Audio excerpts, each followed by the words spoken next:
Hello, everyone.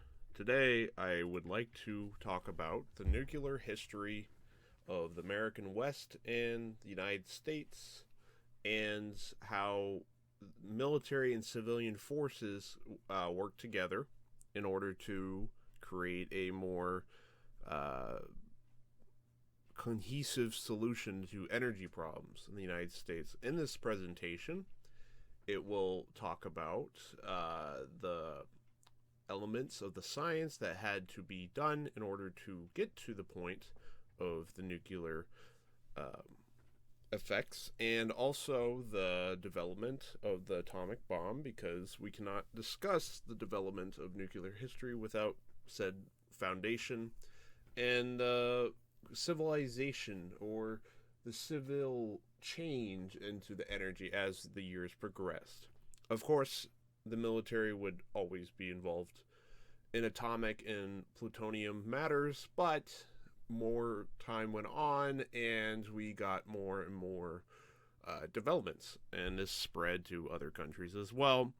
The United States was not entirely the reason for these developments, as we shall see, but it was the main mover into that regard. So, in order to first discuss the ramifications of nuclear energy, we got to talk about the development of the atom. Essentially, we got our first substantial foundations in the late 1800s, specifically the 1890s, where individuals such as J.J. Thomson and George Johnstone Stoney developed their ideas of the scientific atom. By 1897, J.J. Thomson had done a cathode ray tube experiment, which was very famous, and identified particles. Of course, building upon this, at the laboratory, J.J. Thomson conceptualized the plum pudding model of the atom. And so this was the first major step. In Japan, there was a man who had developed the Saturnian form of the atom, which had some elements correct in the way of how electrons were moving, but this was the more, I guess you could say, credible version of that. Anyway, so 1904, we get the plum pudding model of the atom. Afterwards, we get the 1909 Hans Geiger and Marsden gold-foil experiment. They essentially, scientists learned that every atom has a nucleus where it fits all the positive charges and the mass, and that's where most of the weight comes from. And this is important because to understand the nucleus, you can manipulate it. So eventually, the New Zealand scientist, a very eminent person, Ernest Rutherford, who won the Nobel Prize, I believe, in 1909, he actually ended up doing his most substantial work in the time after he won the prize, which was very astounding. And so, from his work and his proteges, they proved J.J. Thomson's plum pudding model was incorrect. And so, there was a development of the Rutherford model of the atom. At the same time, there was a Danish scientist named Niels Bohr, who was very up and coming at this time, and he worked and built upon other science that was done in the intermediate period before the First World War, and they developed a Rutherford-Bohr model of the atom. So, and Bohr had used the 1912 experimentation of John Nicholas and his theory of the atom, and the idea of the usefulness of quantum principles became more noted. So just to let you know, the Bohr model is still taught as a relatively accurate model of the atom, and it would become more accurate as time went on, but for the most part, by this point, before World War I, we had a general idea of things. However, we had not found everything, and I will cover this later on, but just we had a lot of the basics by 1913, 1914. So, 1917 comes around, and Ernest Rutherford and his students, they conduct the first nuclear reaction with a nitrogen nucleus. Nitrogen is, of course, it's a gas. It is used in different things. It's part of the atmosphere. And so it was common enough to be used for using nuclear reaction. They basically took it and bombarded it with alpha particles, and it caused something to happen. And so, from these experiments and further ones done by people like Frisch, scientists learned about subatomic particles, and Rutherford was able to discover from this that the proton existed. He had called it something out in 1918, but he formalized it in 1919. So, Rutherford, because of his great work, he directed the Cavendish Laboratory, which would continue work, and he mentored many great scientists, and he worked until the end of his life to continue the science. Whereas in Germany, based off of that quantum development I'd spoken about earlier, the Germans, especially Werner Heisenberg, Max Born, and Pascual Jordan, they developed matrix math, which is basically graph math, in order to explain how particles worked. And they came up with their own model of the atom in 1925, and this was really important, and still it created a bit of a divide in the community. For example, famously, Albert Einstein was not a big fan of quantum mechanics, as it would be later called, and he stood to different sources of talking about nature.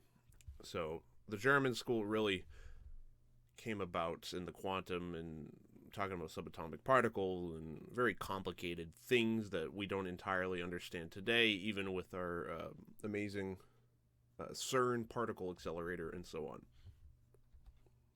So this is Ernest Rutherford. This was taken from the Library of Congress in the early 1900s, as he was a fairly young man at that time.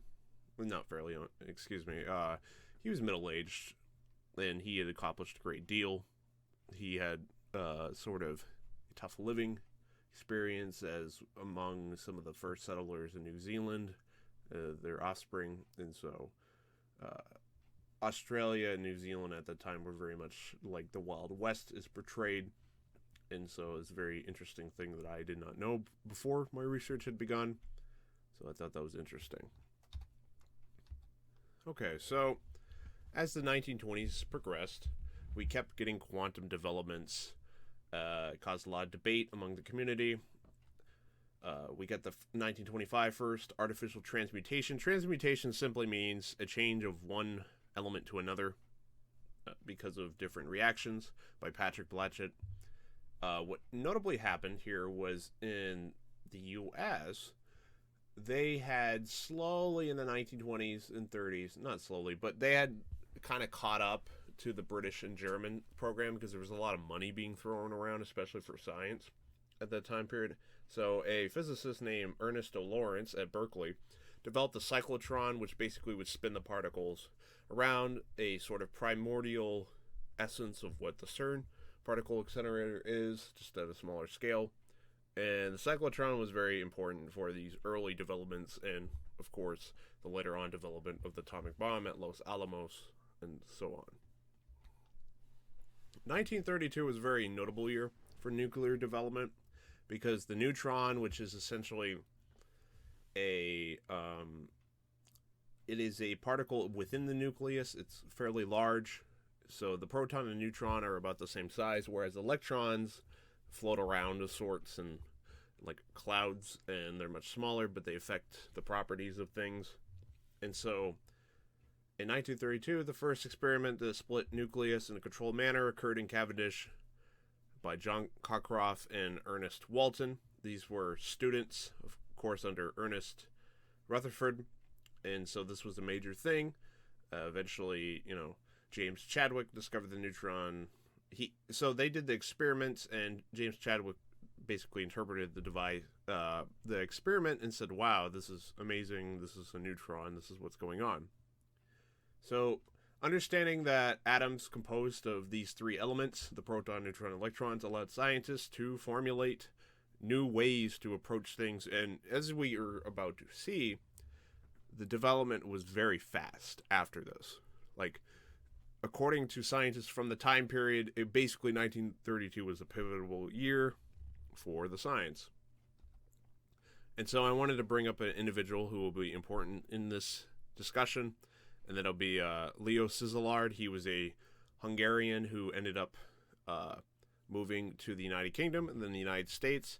He really believed in powerful nuclear abilities, and he discussed ideas way beyond the practicality of it, the nuclear chain reaction he came up with in 1933 after Ernest Rutherford had disagreed with the idea of manipulation because of experiments, but we will get to that, I believe. And so this man is not very credited. In fact, it took a lot of work just to find an image of him in the Library of Congress. But he was a very outstanding individual who, fortunately, came to the United States to help work on the atomic bombs and other nuclear developments as time went on in the 20th century. So, as I brought about, according to sources from that time period, on September 12th, 1933, the Times reported that Ernest Rutherford's speech about nuclear transformation in lithium, Szilard did not agree with him saying that, you know, hey, we can change things, you're just not doing it correctly. Basically, that was Szilard's ideas. And he came up with that same day a idea of chain reaction for nuclear development. And he also came up with things that needed to be done to check which elements would be most suitable to be transmuted. And so he did not really have a lot of funding, and he needed others to do the work for him. And that's where a Italian scientist named Enrico Fermi came in. He had been basically building up his stature in Italy for a while, and he had the time to check, and he went out of his way to basically solve and test all the elements on the periodic table that were known at that time to see which ones can we use to do nuclear chain reaction. This led to eventually, on June 28, 1934, Leo Szilard describes the potential of nuclear chain reaction to produce an explosion, so he has a more substantial claim at this point because of the work Fermi had done. So, of course, we also had Niels Bohr, who kept working. On January 27, 1936, he told the Danish Academy of Science that there was a new model of the nucleus where protons and neutrons were snug together and with loose orbital electrons. So this is why he is known for the Bohr model of the atom, much more substantial and beyond. This is a much more large-scale version of the atom, where the quantum is kind of more nitty-gritty. It is good approximation, but it is not perfect. So, like I said, Fermi, he had tested all of them to try to see what would react. Of course, from this testing, the heavier ones, such as uranium, showed potential. Uranium and, different things like that. For this work and other work he had done, Enrico Fermi would win the 1938 Nobel Prize in Physics for his work in discovering a element that came after uranium, which was pretty big because that's not something that happened a lot in this time period. So he won a good award, and this enabled him to escape Italy. And so the reason why people needed to escape Italy was because the Italians had fallen under the threats of fascism and racism towards Jewish people. 1933, Hitler came about in Germany, and of course, as we all know, he led to very large atrocities towards people, but he and the Nazis approached the Italians to continue to do their things as well in their country, in the Italians. So you had a lot of people who had already left Hungary because of racist policies in the past, but of course, Italy and people from Italy and Germany fled and really affected their scientific community with the exodus of the Jews to the United Kingdom and the United States, and they built up their programs instead. So it was sort of revenge of sort. The American universities had the money, and they brought over who they could. Fermi had won the prize. That same year, Enrico Fermi and Szilard had moved to the United States. Beforehand, they had individuals like the famous Albert Einstein, John von Neumann, who had come in 1930, and Edward Teller. Teller, of course, is going to be known as the father of the plutonium bomb, and he had been very involved at this time. He was Jewish, so was Neumann and Einstein.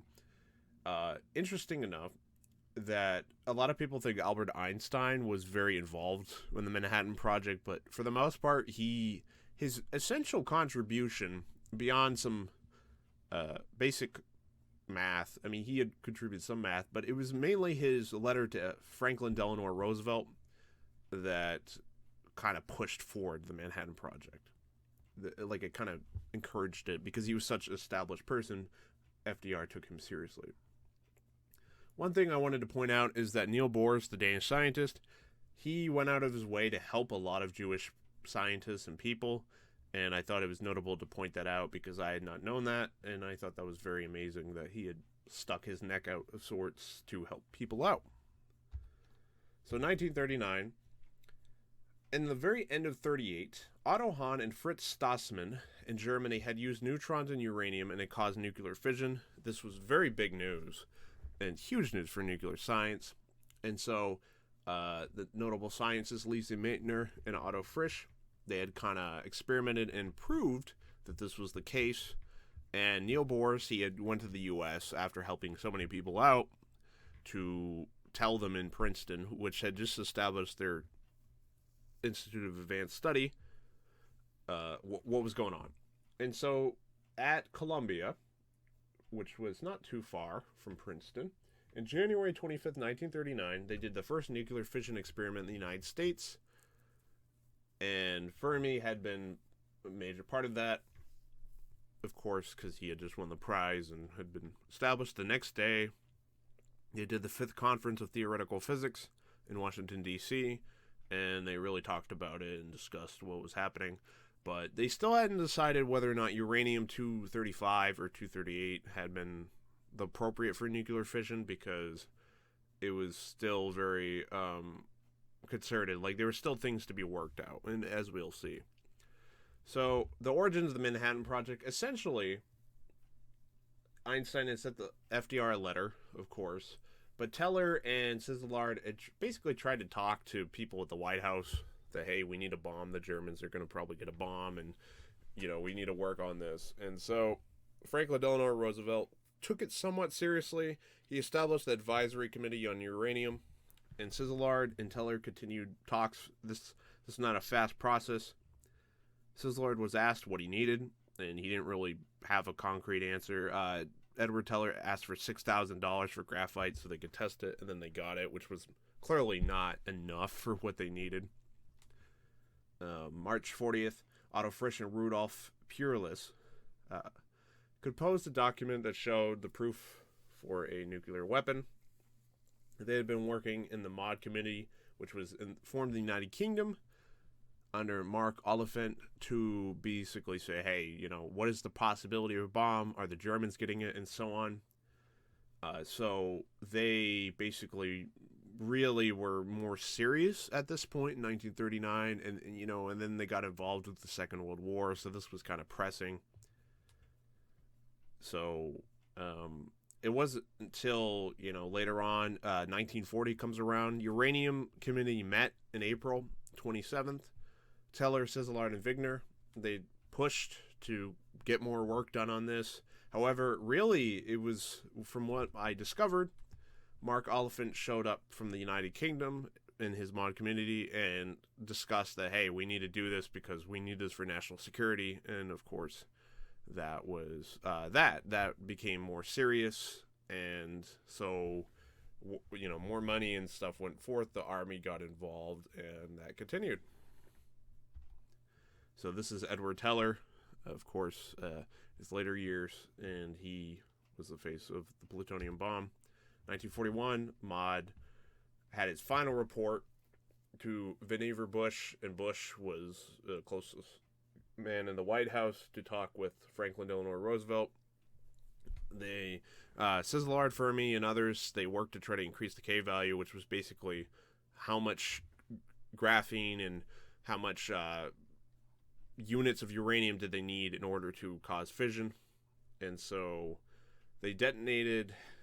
It was interesting because it said on December 6, 1941, the sources were stating that the program expended, and then the next day we got attacked in Pearl Harbor. So the the idea of the necessity for the bomb, and the fact that they were able to get it so quick was quite astounding. So here is a photo, and it's got misplaced, but was essentially what would look like later on.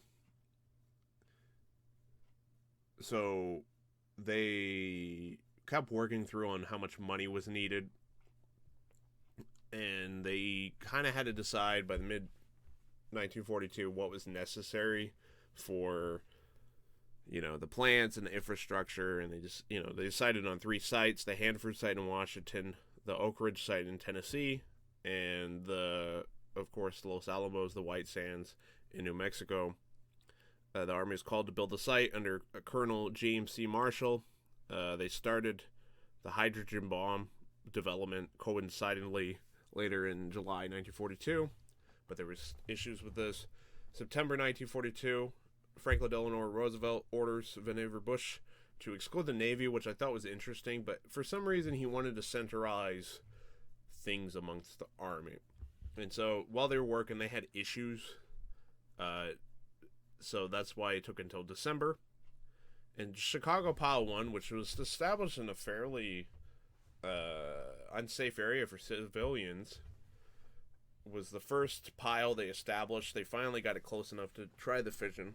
And then they got the K value at about 1, which they needed to do. But in December 2nd, 1942, Fermi and others watched as it hit critical reaction, which was astounding for them. And so this is what the Hanford site looks like, and this is what Los Alamos would look like. For some reason, it seems as if the photos got mixed up for some reason, but so we'll go back here. This is Los Alamos. This is a map provided by the facilities and the Department of Energy. So they discovered or acknowledged that after the Chicago Pile 1 experiment, they needed to move away from population centers, and they picked Los Alamos. They had a school there, and they built upon it. Robert Oppenheimer, who is a up-and-coming American scientist, he wasn't entirely established compared to his contemporaries, but they chose him for the job. Specifically, General Leslie Groves. He thought that he was, the man for it. He had a disposition that he liked. And so Oppenheimer moved to Santa Fe, New Mexico, March 15, 1943. In April, May, they were doing the lectures, and the work started. Lectures as in catching everybody up. They had a lot of smart people they brought in, but not everybody was an expert on every single thing, so they wanted people to have a basic idea. It was interesting, though, in August 19, 1943, a Quebec agreement signed between Churchill and FDR, and they wanted to share discoveries, because the British had been working on their own developments, but not bankrolling it kind of like the Americans were. So they decided to share what they had with us. And that was kind of important. Their program was called the Tube Alloys Project, and they collaborated, and so that was good. For the project, it sped it along and showed different techniques to use. On October, they had finished a sort of racetrack to accelerate particles in Oak Ridge, Tennessee, and they finally were able to test some of the different ideas and produce more of uranium at Oak Ridge November 4th, 1943, because they had to get critical in order to produce things. So they were trying to do plutonium and uranium at these different places, especially at Hanford, but plutonium and nitrium, which was needed for the reaction, and tritium, they had issues in 1944. They also, at Los Alamos at this time period, they had problems like how to actually set the bomb off. And so eventually John von Neumann and his associates, they created the first implosion system to use in the Fat Man and Little Boy by 1945. They eventually achieved their goals at Hanford on September 26, 1944. B pile at Hanford, and then they got D pile eventually in December, and so now they had a regular source of plutonium, which was kind of amazing to think about, considering it was limited on where you could get it. So it was this plant was run by DuPont, which was the chemical plant and producer, and also they made a lot of gunpowder and bullets for the First World War. And DuPont and FDR famously had disputes over responsibility, and but DuPont came around and helped the United States out. Eventually, in May 31st, 1944, plutonium arrived at Los Alamos from Hanford to begin more experiments. But eventually, it was July 16, 1945, which was a very famous date of the Trinity test, the testing of the atomic bomb, which was very useful and notable, because they have to test it before we can use it as a weapon against the Germans or the Japanese. So this leads to, eventually, the bombing of Japan. Beforehand, the Americans had done the Potsdam Declaration, which they basically asked the Japanese to surrender, demanded it, and the Japanese didn't want it, and the Japanese government decided to reject this. And so we end up getting a situation where the Manhattan Project was told to keep going ahead, and then they got the little boy bomb ready by July 31st. They eventually dropped this bomb in Hiroshima, Japan, on August 6th. They estimated the death total at 66,000 and 70,000 injured. So these are people who didn't necessarily die from the direct explosion, but if you were within, I believe it was 2 miles in, then, if you were within the 2 miles, you were going to die. If you were away, you had a better chance of survival, but you still might have got complications like cancer. Eventually, they dropped the Fat Man on Nagasaki on August 9th because of the failure of the Japanese government to surrender, and 40,000 died, and up to 80,000 people affected in one way or another from long-term effects. This caused the Emperor Hirohito to address the Japanese people. He had never spoken to them. He was treated essentially like an Egyptian pharaoh or a god, and they get peace on August 15, 1945. So this did not stop the problems for the Americans. Eventually, you have to deal with problems. The Soviets had learned about their bombs from their spies in the Manhattan Project, including Fuchs, who was the scientist there. September 1945, Czech authorities order all German material to be handed over to their program. They, unfortunately, to their disagreement, they find out that the Germans were not as advanced as they had hoped. They had a lot of the theoretical done, but the U.S. Army had a counter, and they brought in a lot of people, particularly people from the rocket program through their Operation Paperclip, and people like Werner Heisenberg joined the development. By June 1946, the U.S. had 9 Fat Man bombs to use. Robert Oppenheimer, because of his success, he becomes head of the General Advisory Committee of the newly established AEC, Atomic Energy Commission. But this does not hurry up enough for the Americans, because September 23rd, 1949, the explosion of the Joe-1, the first Soviet bomb. So within 4 years, they got their own bomb. Because of this, for the military practicality, in October 1949, the Truman admin decides to expand uranium and plutonium production and fast forward more production. They kind of slowed down after the war because it felt not as necessary. January 31st, 1950, President Truman announced plans to develop the hydrogen bomb. Kenneth D. Nichols, general, took over for General Groves. Groves kind of got discredited. Eisenhower really didn't like him from what I read, and that's very unfortunate. So spring 1951, they tested the hydrogen bomb in Eniwetok Atoll on the Mariana Islands, which was an American territory. At the same time, the French were also testing in French Polynesia and Algeria. So there was a lot of activity in the early 1950s. Because of design capabilities, Stanislav Ulam and Teller came up with a configuration, and they basically fixed what was wrong, and they developed their atomic bomb at Bikini Atoll on November 1st, 1952. The Soviets caught up within 3 years in November 23rd, 1955, with their bombs that eventually would develop the devastating Tsar Bomba, which was unmatched to this day. So, how did we get to the civilian industry? Well, basically, the government had set apart the Argonne National Laboratory by the AEC to develop commercial nuclear energy. On December 20th, 1951, an experiment breeder reactor accidentally or directly, depending on how you look at it, sent electricity through a generator and lit up some light bulbs in a building. And this is like the first time we had gotten electricity from nuclear fission that people had noticed.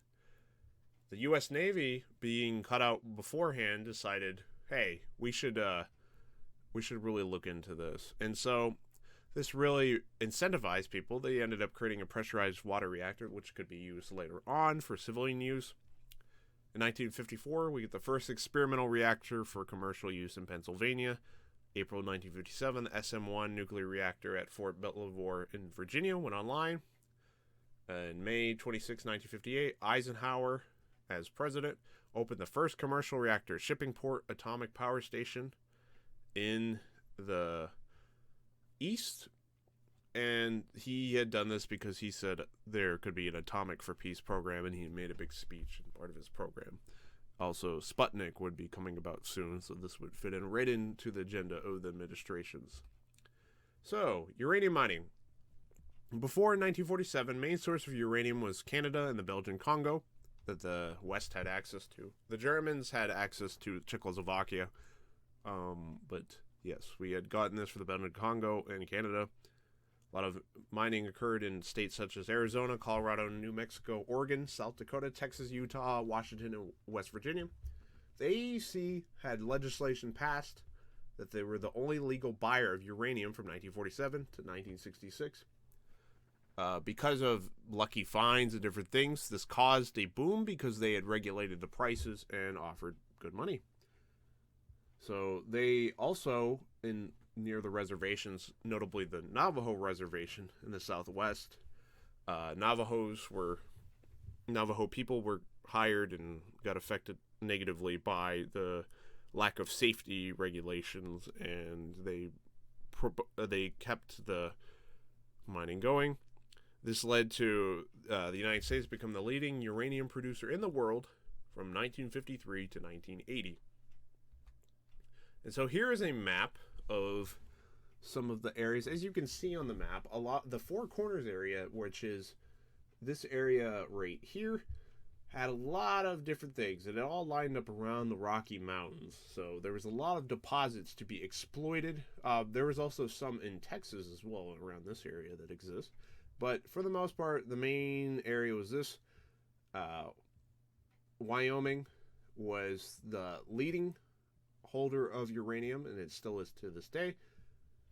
Also, I believe it was New Mexico was number 2. Colorado was number 3, but we will get to that. So large deposits. In Utah, in Moab, Utah, a gentleman by the name of Charles Steen, he had found uranium deposits in the American Southwest in 1952. What is interesting is uranium had been mined since the late 1800s, but it kind of hadn't been really noticed because it wasn't necessary. It was seen as a byproduct. But the Chinle Formation really brought in a lot of places, and the Chinle Formation was essentially in this area, and it really brought people to go and try to mine and make their money. Very similar to the gold rush. In New Mexico, a Navajo man named Patty Martinez was a shepherd and a police officer of the Navajo Reservation. He discovered uranium in Grants, New Mexico, in the San Juan Basin in 1950. The San Juan Basin would produce 60% of the uranium in the United States. So this was very important. And unfortunately, most of the uranium deposits were on Native American territory, and thus a lot of people were affected negatively by the mining. So, as I mentioned, Wyoming has the largest uranium. Also, the Colorado Plateau received a lot of speculation after World War II and into the 50s as well, because they were in the same general area. And so, as you can see, these very big areas, a lot of New Mexico is Native American territory, and so they will be directly involved from that as the 1950s progress. So with Arizona, you had, as with the other states, a lot of it was sandstone, and they looked for cornonite and its byproduct, vanadium. Vanadium could be basically dissected in order to get, you could get uranium from that. Monument Valley in the Navajo Territory was the main producer in Arizona, and so many Navajo worked in these mines. The U.S. government or the AEC did not provide these people about ventilation and just protecting themselves from radon gas. And so a lot of people got cancer and other diseases from this. Eventually, in 1990, there was the Radiation Exposure Compensation Act was passed, and they tried to address some of these people, but it didn't really address people in, like, New Mexico. It was more of Arizona and like, people who had lingering elements from, like, the Nevada testing that had occurred. And so that was not satisfactory for most people, this act. I mean, it was an attempt, but it wasn't perfect. Therefore, in 2008, so 18 years later, Congress authorized a 5-year cleanup program for these areas, and it included water sources and contaminated buildings. This was not perfect either, but it was a further step in the same direction. So in New Mexico, they had the second largest reserve after Wyoming. They had similar problems with the different tribes in the area, especially the Navajo. They were exposed to radon gas. They had many cases of lung cancer from people who had mined in the 1940s and 50s. And if you know anything about lung cancer, that's long-term exposure and not like certain things. So people were exposed to that for a very long time. In 2007, the EPA began to help Navajo people by trying to clean up in New Mexico. This grew bigger in 2017. The EPA reached an agreement with a local company and with the Navajo Nation to clean up over 90 mines, I believe it was 94, in New Mexico. So this was a bigger step, and as you can see, as time has progressed, there is more help, but it should have happened a long time ago, of course. So in Colorado, southwest Colorado, near the Four Corners area, had a lot of byproducts of the vanadium of that. Colorado has the third largest proven reserves. And so, and Colorado is very important because a lot of mining goes on there. And so uranium was just one amongst, but also just simply because of the bonanza, the state of Colorado has expanded tremendously in the last 60 years in population. And mining has definitely allowed many companies to move there and to provide jobs for people. So mining of uranium and other elements is very important. Some of these locations are the Aravan Mineral Belt near Moffat County, the Denver Basin, so not that far from Denver. Denver's on the opposite side, and lots of focus on the Laramie Formation that existed from the Triassic period, from what I understand. So Wyoming, of course, uranium is very important to Wyoming because Wyoming essentially is very mountainous and has a lot of mining. That's basically, they're even more reliant on mining than even Colorado. So U.S. geologist David Love, he discovered uranium in 1951, and ever since it continued. They got started in 53. And so the focus on it is in the state is in the center and south, Wyoming, in places such as Gas Hill, Pumpkin Buttes, and Shirley Basin. The Wyoming economy really needs mining and tourism. They don't really have a lot of different industry other than that. I mean, besides your basic things like essential retail, and they don't have big cities in Wyoming, so mining is a big thing there. So as you can see, big spread. This is a map from 1955. It gets updated because there's basically more stuff in these areas too. But as you can see, that Four Corners was very essential. So outlook for the future. I think that nuclear energy needs a lot of consideration. It's a clean energy, but it's not very straightforward on when and where to use it. So people need to decide whether or not, is the positives of having a green energy compared to coal and other things, is it worth doing that versus the failures and possible problems. As a general trend in the United States, it seems like more and more money is being pumped into technology, and this will inevitably benefit the Western states. But they will have to, at the end, the local populations will have to decide for themselves whether or not the development of nuclear is in their best interest. And so, this concludes my presentation, and here are some of my sources for my project. And thank you very much for listening, and have a nice day.